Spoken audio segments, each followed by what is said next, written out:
ಸ್ವಲ್ಪ ಯಾರನ್ನ ಬಂದು ಹೇಳ್ಬೇಕಲ್ಲ ಬೈಲಾಗ ಏನಾಗೈತೆ 11 ವರ್ಷದಲ್ಲಿ ಸಾಕಾಗೈತ್ರಿ ಇದು.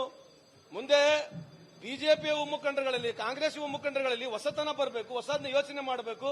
ಯಂಗರ್ ಜನರೇಷನ್ ಜಂಜಿ ಜನರೇಷನ್ಗೆ ಯಾವುದೋ ಒಂದು ವಿಚಾರವಾದಂತ ರಾಜ್ಯ ರಾಷ್ಟ್ರ ಕಟ್ಟತಕ್ಕಂಥದ್ರಲ್ಲಿ ಮಾತನಾಡಬೇಕು ವಿನಾವರ್ತು ದಿನಾ ಬೆಳಿಗ್ಗೆ ಇದ್ರೆ ಬರೀ ಇದೇ ಬೇರೆ ಕೊತ್ತಂಬರಿ ವ್ಯವಹಾರ ಇದೇ ವ್ಯವಹಾರ ಮಾಡಿದ್ರೆ ಏನಾಗೋದಿಲ್ಲ.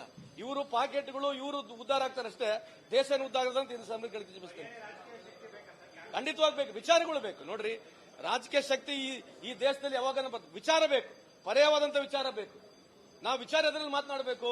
ಪ್ರೋಗ್ರೆಸ್, ಪಾಲಿಸಿ, ಡೆವಲಪ್ಮೆಂಟ್ ಬಗ್ಗೆ ಮಾತನಾಡಲ್ಲ, ಬರೀ ಕಾಂಟ್ರವರ್ಸಿ. ಇವ್ರಿಗೆ ಯಾವಾಗ ಏನನ್ನ ಕೇಳಕ್ ಹೋಗ್ರಿ ಬರೇ ದೇವರು ಹಿಂದೂ ಮುಸ್ಲಿಂ.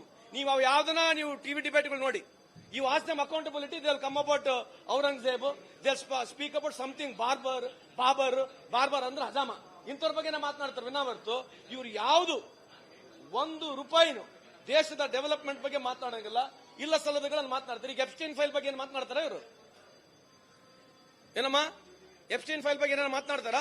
ಯಾವ ನೆಹರು ಬಗ್ಗೆ ದಿನಾ ಬೆಳಿಗ್ಗೆ ನೆಹರು ಇಷ್ಟು ಮೀಟ್ ಐನ್ಸ್ಟೀನ್, ನೆಹರು ಅವರು ಫೋಟೋ ವಿಚಾರ ಐನ್ಸ್ಟೀನ್ ಜೊತೆ ಇದೆ. ನಮ್ಮ ಮೋದಿ ಸಾಹೇಬರು ಫೋಟೋ ಯಾರ ಜೊತೆ ಇದೆ ಇವತ್ತು? ಅಷ್ಟೇ ವ್ಯತ್ಯಾಸ ಇರೋದು. ಐನ್ಸ್ಟೀನ್ಗೆ ಎಪ್ಸ್ಟೀನ್ಗೆ ಎಷ್ಟು ವ್ಯತ್ಯಾಸ ಇದೆ ಅಷ್ಟೇ ನೆಹರು ಅವರಿಗೆ ಮೋದಿ ಸಾಹೇಬರಿಗೆ ವ್ಯತ್ಯಾಸ ಇದೆ. ನಮಸ್ಕಾರ.